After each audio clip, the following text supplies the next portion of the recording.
Alright, so here is my 360 tour of the Quicksilver and Export.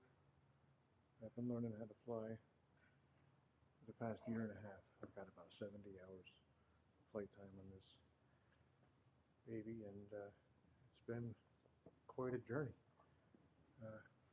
Starting off, I took off the front brake and I installed a fender there with the KX50 fender kit. Keeps the water from hitting me in the face when I'm landing and taking off in the wet grass. We're going to work our way down here. We got some nice bags I got from Amazon with, they actually go on a mountain bike for storage, but I figured the spacing was about the same and they work really well. They're waterproof. I swapped out the stock stick, put this straight stick on so my brake lever could go here. I had to get a longer brake cable for the right brake because it comes with a cable just long enough for it to be mounted right there. So that's been a project of mine, but I got brake on the stick now, which is nice.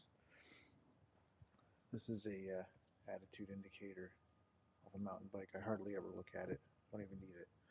You can tell if your attitude is good or not. Over here I have a Bluetooth controller for my phone. Switch to music. It's all about the music. Push the talk button, linked up with the radio. And then my headset connected to the radio. The headset, in conjunction with noise canceling headphones that go in the ear, have been able to basically cancel out almost all the noise, just hear a little bit, and I can stay jamming out. I can still hear the transmissions of the other pilots. It's actually clear as day, and with the dead rat microphone cover, they can hear me as well with the open wind. The tablet mount, the Garmin Pilot, is right here. You can see it's also my heading indicator, altimeter, vertical speed, ground speed, as well as a GPS. It's pretty nice when you're going for longer flights.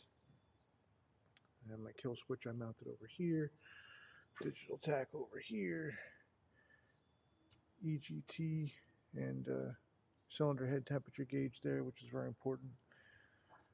My parachute down there with the ripcord up here, just in case. Haven't had to use it yet, but knock wood. Here's my switch for battery power. You can see down here I got USB plug for charging various things while I fly. But it tells me my battery voltage as well charges with the engine, so my battery stays charged. And then over here, this is the magical switch that's routed back here. My auxiliary fuel pump, 2.5 gallons of extra fuel routed up here into fuel cap. So in addition to my 5-gallon fuel tank, I got 2.5 more gallons I can pump in with a flick of a switch when I realize I'm getting low. Gives you a little bit of added security when you're flying, because I've noticed you start to get into it right around 4 gallons and then you got to land and refuel. So it's kind of a buzzkill. So I got another bag back here for more storage, which leads me to bush tires, upgraded, helps with the learning of the landings and landing in the grass. And then you have the cable brake here with the drum. I have a manual primer I installed just to help get it started. Up here is where you guys sit. I extend the selfie stick out, comes out to about here, and you can look around. I'm going to do more videos where you can look around. Right now, I got my videos where I show you what I wanted you to see, which I really liked. But then I got the Ultra Prop 2, which is completely adjustable. It comes all these different blocks that you can buy. They're cheap. and put different pitches in your prop. I think I found the sweet spot finally after messing around with it for a full year.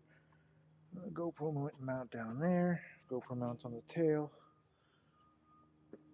I've painted my sails just to kind of relieve the negative effects of the UV rays.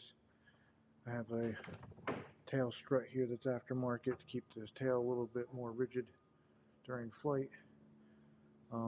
I tape a power bank here to power up my GoPros while I'm flying so they don't die. Under here, I robbed a tail wheel off of a Challenger that had crashed and decided it would go good on my tail. So I took there's a stock tail skid tube that comes down about 12, 14 inches. And I was always dragging it on the ground when I was taking off and landing because I was coming in, full stall with help of my vortex generators. So I cut off the tube, put the wheel on so you could still taxi it on the ground and be able to maneuver it. But now when I'm landing, I very rarely can get full stick deflection, and it won't stall because of the vortex generators that I installed. They help me get at least like 10 miles an hour slower speeds on the rollout and the landing. I can get it down to like 25 miles an hour airspeed before it wants to drop. Yeah, I think it's close to being it. Besides obviously the 503, which came on it, and I didn't really feel like taking it off since it ran. And it runs good. So yeah, I feel like why fix it if it ain't broke? I took off the netting that was on the bottom. This is the stock guard here for the rocks. Normally you kick up some rocks with the front tire if you don't have this nifty fender. I'm thinking it doesn't kick up as much rocks into the prop, but that's what that's for, is to guard the prop from any type of rocks that might jump up. I took the netting off because I was planning on carrying more stuff on my plane to go places, and when I didn't, because I appreciated how it flew with less weight than more, so I basically have it bare bones now to where it can fly like this without adding in too much more weight, and it's fun.